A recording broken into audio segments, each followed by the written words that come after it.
In the mid-1800s, scientists already knew that people inherited traits such as hair color through genes, but it took another century for the two young scientists, James Watson and Francis Crick, to figure out how genes exactly work. The scientist I will be presenting you today is James Watson. Full name James D. Watson, he is an American scientist born in Chicago, April 6, 1928. Watson grew up in Chicago and attended public schools. He is an American descendant and was raised Catholic. His hobby was bird watching, which influenced him to major genetics. Education and early career.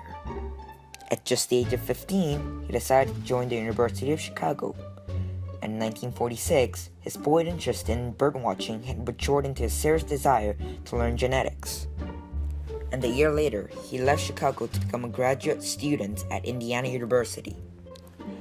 He received his PhD degree from Indiana University in 1950.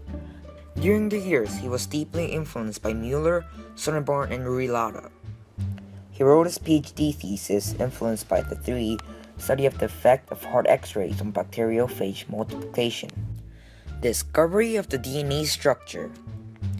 In 1951, Watson headed to Denmark where he worked with bacterioviruses attempting to study the fate of DNA of infecting virus particles. In 1951, for the first time, he saw the crystalline DNA X-ray diffraction pattern. The same year, he moved to Cambridge to continue his work on X-rays, and that's when Watson met his dear partner, Francis Crick. The two shared the same interest on the DNA structure and started their research, which lasted for almost 3 years. And they finally concluded that the DNA structure is a double helix which resembles a twisting ladder. Influences of the discovery. The discovery of the DNA structure solved the two major questions. How can the information we're specifying an organism be carried in chemical form, and how is it accurately copied? Thanks to this, it resolved the problem of heredity at molecular level. After the discovery, Watson moved to Harvard University where he taught biology for 15 years. He also got married, having 2 sons.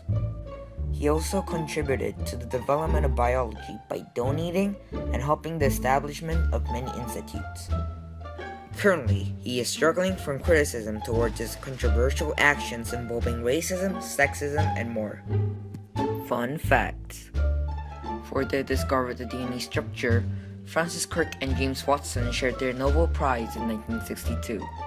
Another interesting thing is that, as I just mentioned before, Watson went to college at the age of 15. And last but not least, he's the first to sell his Nobel Prize for $3 million. And what's more interesting is that the buyer returned the medal to him, telling everyone that he bought it just to return it.